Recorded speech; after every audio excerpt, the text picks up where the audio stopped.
नमस्ते दर्शकों, आप सबों का लिविंग हैप्पीली में मैं Narendra Kumar wellness consultant entrepreneur trainer हृदय की गहराई से स्वागत करता हूं। अगर आप नौकरी या पेशे में हैं, व्यवसाय कर रहे हैं, बेरोजगार हैं, अर्ध बेरोजगार हैं, रोजगार की तलाश में हैं, तो आज की वीडियो आपके लिए लाइफ चेंजिंग हो सकता है। आइए हम सबसे पहले जानते हैं कि आज का वीडियो का शीर्षक क्या है। इसका नाम है साइड हसल। साइड हसल आप सब कुछ जानते होंगे, कुछ नहीं जानते होंगे। तो सबसे पहले तो मैं यही बता दूं कि साइड हसल आखिर होता क्या है। तो साइड का मतलब तो समझ ही पा रहे होंगे। हसल का मतलब होता है यह कोई नौकरी या व्यवसाय जो जॉब या ऑक्यूपेशन कर रहे हैं, जो नियमित नौकरी कर रहे हैं, रेगुलर जॉब कर रहे हैं, उससे जो आय आ रहा है वो मुख्य स्रोत हो गया, मेन सोर्स ऑफ इनकम हो गया। और इसके अलावे अगर कोई एक्स्ट्रा सोर्स ऑफ इनकम अगर आपके पास है तो यही साइड हसल कहलाता है। तो अब तो आप समझ ही पाए होंगे कि ये क्या साइड हसल है ना। अब यहाँ आपको क्यों साइड हसल आज के समय में क्यों जरूरी है, क्यों मैंने यह टॉपिक चुना कि आप सबों के लिए महत्वपूर्ण हो सकता है। क्योंकि आज के समय में हमारी खर्च जिस तरह से बेतहाशा बढ़ रही है, इस तरह से तो आमदनी, हमारी सैलरी या रेगुलर सोर्स ऑफ इनकम तो बढ़ नहीं सकती। तो इसके लिए हमें कुछ न कुछ अल्टरनेट अरेंजमेंट करने की आवश्यकता है। इसी उद्देश्य से हमने आज की यह वीडियो किया है कि आपको आज के समय में एक किक स्टार्ट करना पड़ेगा साइड हसल के लिए।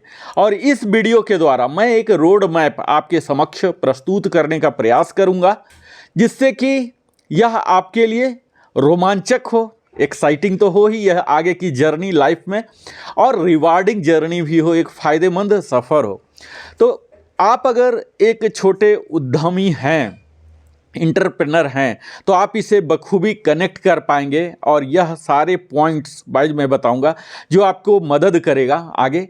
तो सबसे पहले अपने साइड हसल अगर आपके पास नहीं है और बेहतर से समझना चाहते हैं, करना चाहते हैं, तो अपने आप को, साइड हसल को बाद में समझें, सबसे पहले अपने आप को समझें। यानी कि अपने आप को समझने का मतलब यहाँ ये है कि आप अपने अभिरुचि को समझें, आइडेंटिफाई करें अपने इंटरेस्ट को कि किस क्षेत्र में आपका इंटरेस्ट है। आप अपने शौक को, हॉबी जो है, आपके पास जो स्किल सेट है, कला कौशल है, विद्या है, नॉलेज है, ज्ञान है, जो जुनून है, जो पैशन है, उस पर विचार करें कि कौन कौन से ऐसे ये सब एलिमेंट्स हैं जिन्हें आप स्किल अप कर सकते हैं, जिन्हें आप ग्रो कर सकते हैं थोड़ी बहुत और ट्रेनिंग के बाद, या ऑलरेडी आपके पास मार्केटेबल स्केल पर पहुंचाने के लिए जो मात्रा में चाहिए, जो तीव्रता में चाहिए, वो सब हैं। उन गतिविधियां, जो एक्टिविटीज़ हैं, उनकी एक आप लिस्ट बना लें, सूचीबद्ध कर लें कि आपको क्या क्या पसंद है, किसके किस में आपकी अभिरुचि है। क्योंकि जहाँ जहाँ आपकी अभिरुचि होगी वो काम आप बेहतर से कर पाएंगे। दूसरा पॉइंट है, आप अपॉर्चुनिटी को एक्सप्लोर करें। आपकी जो अवसर है उन्हें तलाश करें। आपके आसपास कौन कौन सी कमियां हैं, कौन कौन से ऐसे चीज़ हैं जिनकी आपके आसपास के लोगों को उसकी ज़रूरत है। तो आप क्या कर सकते हैं, इसके लिए आप फ्रीलांसिंग कर सकते हैं। अगर आप रेगुलर वहाँ जाके नौकरी नहीं कर सकते हैं तो वीकेंड में, वीक में 1 दिन 2 दिन, मंथ एंड में, मंथ में 2 दिन 4 दिन, फोर्टनाइटली, इस तरह से आप देखिए ये फ्रीलांसिंग है। इसके लिए आपको कोई आपको स्वतंत्रता, आपकी हानि नहीं हो रही है। कोई ग्राफिक्स डिजाइन आप अपने सिस्टम पर ही अपने घर पर कर सकते हैं, वेब डेवलपमेंट कर सकते हैं, ऑनलाइन ट्यूशन दे सकते हैं, ई कॉमर्स में आप शामिल हो सकते हैं, जिसमें कि हस्तनिर्मित आप खुद ही अगर कुछ हैंडमेड बना सकते हैं, कोई उत्पाद बेचना चाहते हैं, या ड्रॉप शिपिंग कर सकते हैं, किसी को परामर्श दे सकते हैं, काउंसलिंग कर सकते हैं, कंसल्टेंसी कर सकते हैं। गिग इकोनॉमी जॉब्स होते हैं, जो इससे उबर हैं, आप 1 दिन 2 दिन चला लीजिए, आफ्टरनून में चला लीजिए। टास्क रैबिटिंग होते हैं। ऐसे तमाम साइड हसल्स हैं जिस पर कि आप विचार कर सकते हैं। आप अपने इर्द गिर्द उन अवसरों को ढूंढिए, देखिए, ये सब आप प्रारंभ कर सकते हैं। इसके साथ ही ये सब करने से पहले आपके लिए ज़रूरी है कि एक मार्केट रिसर्च कंडक्ट करें। आप वहाँ अपने संभावित बाजार जो आपके आसपास है, पोटेंशियल मार्केट, उस पर रिसर्च करें। आपके ग्राहक कौन हो सकते हैं, आपके क्लाइंट कौन हो सकते हैं, किन किन चीज़ की ज़रूरत है, वहाँ आसपास कौन सी ऐसी समस्याएं हैं जिन्हें आप ब्रिज कर सकते हैं, किन समस्याओं की हल आपकी जो स्किल है या जो प्रोडक्ट है ये कर सकते हैं। आज के समय में मित्रों यह ज़रूरी है कि आपके पास जो भी है वो डिलीवरेबल होना चाहिए। आपके पास जो रुपया आना है, जो संपन्नता आना है, वह रुपया किसी और के पास है, वह तभी आएगा जब आप उनके पास पहुंचाएंगे। तो आपको इसके लिए हमेशा सदैव तैयार रहना है कि आपके पास कुछ ऐसा है जिसे आप पहुंचा सकते हैं और इंटर्न ही वो आपको देंगे। अगर हमें सिर्फ इच्छा है कि बहुत धनी हो जाएं, संपन्न हो जाएं, बुद्धिमान हो जाएं, तो यह तो शायद कभी पूरा ना हो। ईश्वर उसी ही देंगे जो कि जेन्युइन, जो डिजर्व करता है उसे ही सब कुछ दिया जाता है। तो यहाँ आपको मार्केट का रिसर्च करना पड़ेगा कि कहाँ कहाँ क्या क्या चीज़ की ज़रूरत है, कहाँ क्या कमी है और उन कमियों को हम कैसे ब्रिजिंग कर सकते हैं। तो बाजार में जो भी कमी है, चाहे कोई प्रोडक्ट में कोई कमियां हैं, कमी वाले प्रोडक्ट हैं जो बार बार ख़राब हो रहा है, तो इस तरह से प्रोडक्ट आप ला सकते हैं, मॉडिफाई कर सकते हैं, डीमॉडिफाई कर सकते हैं। कुछ सर्विसेज हैं जिसमें कि कुछ लैकुना रह जाते हैं, जैसे कोई प्रोडक्ट बहुत बड़ी बड़ी ब्रांडेड कंपनी से आती है लेकिन उसके सर्विसेज नहीं दे पाते, तो उसके एएमसी आप ले सकते हैं कि उसके सर्विसेज आप इंस्टेंटली दे सकते हैं, उस कॉलोनी के लोग को दे सकते हैं। इस तरह से आप अगर प्रारंभ करते हैं तो धीरे धीरे आगे भी बढ़ सकते हैं। तो पहचान करने के लिए आपके जो कंपटीटर्स हैं, जो ऑलरेडी इसी क्षेत्र में है, इसी काम को कर रहे हैं, उनकी भी पहचान कर लें कि वो कंपटीटर जो हैं वो क्या क्या काम कर रहे हैं, क्या क्या सर्विसेज दे रहे हैं और क्या नहीं दे पा रहे हैं, इस चीज़ का भी ले लीजिए। इसके साथ ही यूएसपी बोलते हैं मित्रों, यूनिक सेलिंग प्रोपोजिशन, जिसमें कि आपको एक यूनिक वैल्यू प्रोपोजिशन तैयार करना होता है। यानी कि आपके पास एक ऐसा अद्वितीय मूल्य प्रस्ताव विकसित करना पड़ेगा जो और मार्केट में कहीं नहीं उपलब्ध है तत्काल। उस चीज़ को आप परिभाषित करें कि आपके पास कौन से ऐसे सद्गुण हैं जिसकी आप पेशकश कर सकते हैं, जिसे आप ऑफर कर सकते हैं मार्केट में, वो आपको यूनिक अद्वितीय बनाएगा। तभी आप अपने ग्राहक को दूसरे के बजाय अपने पास आकर्षित कर सकते हैं। कोई भी ग्राहक जो आज तक कहीं से सेवा या उत्पाद ले रहे हैं, वहाँ से कंज्यूम कर रहे हैं, वो आपके पास आखिर क्यों आए? आप क्या उन्हें स्पेशल फीचर्स, क्या विशेष बेनिफिट्स देने वाले हैं, उस चीज़ पर आप कार्य करें। उस चीज़ को आप देखें कि कौन कौन से, जितने ज़्यादा आपके पास यूएसपी होंगे उतने ज़्यादा कस्टमर आएंगे। इसके लिए आपको अद्वितीय कौशल, जो यूनिक स्किल है, वो डेवलप करने पड़ेंगे या आपके होने चाहिए। इसके लिए आपको एक्सपीरियंसेस, अनुभव होना चाहिए, या फिर आपकी अप्रोच इस तरह से होना चाहिए, आपके दृष्टिकोण को हाईलाइट करें कि हम एक यूनिक दें। ऐसा नहीं कि वही मार्केट में किराना शॉप है, हर 10 दुकान के बाद तो आप भी किराना शॉप खोल के बैठ गए, तो ये आपके साइड हसल नहीं होंगे। साइड हसल के लिए ज़रूरी है कि आपके यूनिक वैल्यू प्रोपोजिशन देने पड़ेंगे, कोई अद्वितीय कार्य करने पड़ेंगे। आप एक बिजनेस प्लान बनाएं, ऐसे नहीं कि कुछ भी करना शुरू हो जाए। बिजनेस प्लान करने का मतलब ये होता है कि आप एक योजना ड्राफ्टिंग करें, बनाएं, जिसमें आपका मिशन स्टेटमेंट हो, जिसमें आपका विजन हो, जिसमें आपका वैल्यूज हो। किन वैल्यूज के साथ कौन सी वो काम आप नहीं करने जा रहे हैं, कौन से आप काम करने जा रहे हैं, किस तरह से टीम फॉर्म करने जा रहे हैं, ये सब एक टारगेट मार्केट करें कि किस सेगमेंट को, आपके लो इनकम वाले हैं, मीडियम वाले हैं, हाई इनकम वाले हैं, किन्हें आप अपना टारगेट मार्केट रखना चाहते हैं। ये सब कम्पिटिटिव एनालिसिस, जो प्रतिस्पर्धा विश्लेषण है, ये सब करने के बाद हो गया। आपको मार्केटिंग स्ट्रेटजी बनानी पड़ेगी कि किस तरह से, कौन से सीजन में, कौन से जगह पर, कौन से जोग्राफिकल कंडीशन में, कब, किस आयु वर्ग के लिए हम टारगेट लॉन्च कर रहे हैं ये प्रोडक्ट या सर्विसेज। ये सब आपको मार्केटिंग स्ट्रेटजी के तहत करना पड़ेगा। आपके लिए ज़रूरत पड़ेगा फाइनेंशियल प्लान भी, फंडिंग की ज़रूरत पड़ सकती है, तो इस चीज़ को भी आपको देखना पड़ेगा। और तब आप आखिर में जो ग्रोथ है, गोल, उसको सेट कर सकते हैं कि प्रति वर्ष, प्रति माह हमें इतना बढ़ना है, इसके लिए आप टारगेट कर सकते हैं। इसके साथ ही हम कई बार डरते हैं कि नहीं, हमारे पास तो इतना फंडिंग नहीं है, कोई टीम नहीं है, ये नहीं है। आप अकेला, आप स्वयं टीम हैं। आपके पास 33 कशेरुक है, वर्टिब्री है, इतने बोन है, इतने मांस है, इतने ब्लड हैं, ये तो अपने आप में एक टीम है जिसको आप लीड कर रहे हैं, आपका ब्रेन लीड कर रहा है। तो आपको क्या करना है, स्टार्ट बड़े ही छोटे स्तर पर स्टार्ट करना है, आपको डरना नहीं है। कहा जाता है स्टार्ट स्मॉल, आप छोटे स्तर से ही स्टार्ट करें। स्टार्ट स्मॉल कहने का मतलब ये हुआ कि आप कम लागत या बिना लागत के भी प्रारंभ कर सकते हैं। आपकी दृष्टिकोण होनी चाहिए, ऐसी अप्रोच होना चाहिए, एक लो कॉस्ट और नो कॉस्ट अप्रोच रखिए कि किस तरह से हम वैल्यू एडिशन कर सकते हैं। कई बार मार्केट में ऐसे प्रोडक्ट होते हैं जिसमें आप लिटिल बिट वैल्यू एडिशन कर दीजिए, जैसे कहीं दूर मिल रहा उसे आप नज़दीक ला के दे दें, इंस्टेंटली ला के दे दें, ये भी वैल्यू एडिशन हो गया। इसमें तो कोई कॉस्ट नहीं लगा, आपके सिर्फ सर्विसेज लगे, समय लगे, तो यह भी एक आपका साइड हसल हो सकते हैं। ऑनलाइन कई उपलब्ध वस्तु है जो मुफ्त टूल्स देती हैं, संसाधन देते हैं, कई free tools resources already net पर अवेलेबल होते हैं, उन सब का इस्तेमाल आप कर सकते हैं। ज़्यादा निवेश करने के लिए पहले आपको विचार के छोटे दर्शकों को, स्मॉल टारगेट जैसे लो इनकम वाले को आप टारगेट करें, आप वैलिडेट करें अपने आइडिया को कि हमारे क्या आइडिया हैं, बड़े आइडिया हैं, जो भी हैं उन्हें आप छोटे वाले पर, जहाँ की कम रिस्क है, स्मॉल ऑडियंस, कम ही संख्या में लोग जहाँ हैं उन पर आप करें और तब धीरे धीरे आप अपना इन्वेस्टमेंट बढ़ाएं। ऐसा नहीं कि बहुत बड़ा करोड़ों का लोन लेके बैठ गए और फिर भट्ठा भी बैठ गया।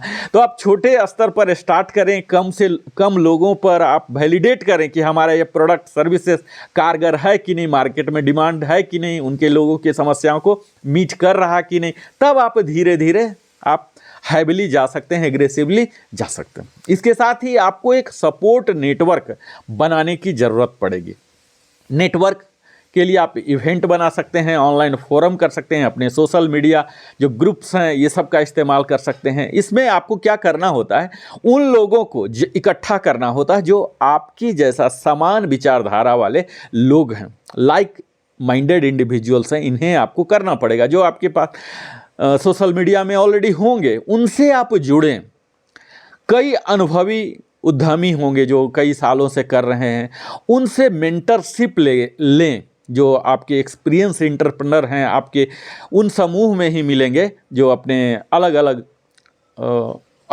संस्थाओं में, व्यवसाय में अनुभव रखते हैं, वास्ट अनुभव, उनसे आप मेंटरशिप लें। एक मेंटर अपने लिए तय करें ताकि वो आपके करेक्शन करते रहें। अगर कहीं कोई संशोधन आपके रणनीति में ज़रूरत है तो यदा कदा वो बताते रहें। इसके साथ ही आप एक लाइफ लॉन्ग लर्निंग प्रोसेस, एक इस तरह का अप्रोच रखिए जिसमें आजीवन आप अपने आप को सीखते रहें। ऐसा नहीं कि जो हम बिजनेस स्टार्ट कर दिए हैं इसे ही कर रहे हैं, पैटर्न बदलने को तैयार नहीं है। ईगो जो बोलते हैं माइंड माइंड स्टिफनेस आ गई है, हम नया चीज़ सीखने को तैयार नहीं है। तो साइड हसल अगर आप प्रारंभ करना चाहते हैं, उसमें और ग्रो करना चाहते हैं, कई लोग साइड हसल स्टार्ट करते हैं और बाद में चल के वो मेन सोर्स ऑफ इनकम हो जाता है, तो यह भी, इसकी भी संभावना है। तो इसके लिए ज़रूरी है कि आप कंटिन्यूअस सीखते रहें। कई ऑनलाइन सिलेबस होते हैं, पाठ्यक्रम हैं, वर्कशॉप हैं, कार्यशाला, इसके उससे पढ़ते रहिए, जुड़ते रहिए, सीखते रहिए। कई बार पेड वाले भी होते हैं, तो ये सबसे सीखते रहिए। इससे आपके स्किल सेट में बढ़ोतरी होगी, अपडेटिंग होगी। तो कंटिन्यूअसली ये सब आप करते रहिए, सेमिनार अटेंड कीजिए। तो इससे आपको क्या होगा कि जो अभी जिस सेक्टर में, जिस इंडस्ट्री में, जिस डिपार्टमेंट में आप कर रहे हैं वहाँ की क्या रुझान है, इंडस्ट्री की क्या रुझान है, ये सब आपको पता लगते रहेगा कि वहाँ क्या ट्रेंड्स चल रहे हैं, ये सब आपको पता लगते रहेंगे उन सारे लोगों से बात करने में। तो आप सदैव इन्फॉर्म्ड रहें, स्टे इन्फॉर्म्ड। इंडस्ट्री की जो ट्रेंड्स हैं और क्या बेस्ट प्रैक्टिसेस है, क्या बेहतर तरीके हैं, इन सब से आप इन्फॉर्म तभी रहेंगे जब आप कंटिन्यूअस लर्निंग करते रहेंगे। इसे बोलते हैं embrace life long learning. Learning एक बार की नहीं है कि हमने 12 कर लिया, ग्रेजुएशन कर लिया, पीजी कर लिया और लर्निंग खत्म। लर्निंग अंतिम सांसों तक होती है और यही लागू होता है हमारे साइड हसल में भी। हम ऑर्गेनाइज रहें और फोकस्ड रहें, हम संगठित रहें और केंद्रित रहें। ये तो बहुत पुरानी बात है, ये ठीक वही है कि यूनिटी इज पावर। आप जिस ट्रैक पर बने रहने के लिए आप बने रहते हैं, वहाँ पर आपको क्या है, कैलेंडर बनाना है। क्यों बनाना है? टू डू लिस्ट बनाना है। क्यों बनाना है? क्योंकि आपको पहले से पता है, टारगेट सेट है, क्या करना है। ऐसा नहीं कि कभी भी कुछ भी रैंडम कर लिया। आप उस कैलेंडर के मुताबिक आप जाएंगे, तब एनुअल टारगेट जो है वो मीट हो पाएगा। एनुअल टारगेट एक दिन में पूरे नहीं होते, एक एक दिन से वर्ष बनते हैं, और उस वर्ष में एक एक दिन की आपकी जो अचीवमेंट है, जो आपने कार्य किया, जो परफॉर्मेंस दिया, ये सब एक्युमुलेट होंगे। तो इसके लिए ज़रूरी होता है कि कैलेंडर का प्रॉपरली इस्तेमाल करें कि आज क्या अचीव हो गया, अगले दिन क्या करना है। आप टू डू लिस्ट पहले से बना लें। प्रोजेक्ट मैनेजमेंट ऐप कई फ्री टूल्स अवेलेबल होते हैं, उनको आप इंस्टॉल करें, देखें। स्मार्ट लक्ष्य करके हैं, जो आपको विशिष्ट मापने योग्य, जो मेजरेबल हैं, स्पेसिफिक हैं, अचीवेबल हैं, जो रिलीवेंट हैं आपके लिए, टाइम बाउंड हैं। इस तरह से आप अपने टारगेट को सेट करें। ऐसा नहीं कि एक साल में हम 200 टाइम्स ग्रो कर जाएंगे। तो आपको टाइम बाउंडेड तो रखना ही है कि कितने साल में रखना है, और अचीवेबल हो। आपको अपनी टीम का साइज, खुद का पोटेंशियल मालूम होना चाहिए। इसी हिसाब से आपको टारगेट सेट करना है। इसे स्मार्ट गोल बोलते हैं। तो आपको स्मार्ट गोल करना है, और रेगुलरली आप उसे रिव्यू करते रहें, अपने प्रोग्रेस को देखते रहें कि कितना हम अचीव किए। जब आपका मेजरेबल होगा, जब कहा जाता है कि कोई भी वस्तु को जब हम नाप सकते हैं, तोल सकते हैं, तभी उसके ग्रोथ भी कर सकते हैं। समुंदर में कितना पानी है कौन जानता है? जब आप नाप ही नहीं पा रहे हैं तो बढ़ गया या घट गया कैसे कहेंगे? जब उसे नापा जाता कि हाँ हाइट, इतना हाइट अभी था लेवल, अब इतना बढ़ गया। यानी कि मेजरेबल होना चाहिए। आपके जो साइड हसल के काम हैं, यह भी मेजरेबल होना चाहिए, तभी आप ग्रोथ भी कर सकते हैं और ग्रोथ को भी जान सकते हैं। तो ये सब के लिए कंटिन्यूअस मॉनिटरिंग की ज़रूरत पड़ती है। अब मैं इतना बता दिया, तो अब इसके बाद आप फर्स्ट स्टेप लें। ऐसा नहीं कि जानकारी ही हासिल किए जा रहे हैं, 150 वीडियो देख रहे हैं, ये पढ़ रहे हैं, वो पढ़ रहे हैं, और फिर स्टार्ट नहीं कर रहे हैं। तो आपको तुरंत ही इंस्टेंटली स्टार्ट कर देना, फर्स्ट स्टेप ले लेना है। यानी कि मैं जिस सीक्वेंस में बताया कि अपने अभिरुचि को, इंटरेस्ट को पहचान के आगे बढ़ जाना है। तो अब take the first step now, पहला कदम अभी ही उठाएं, अपना साइड हसल शुरू करें।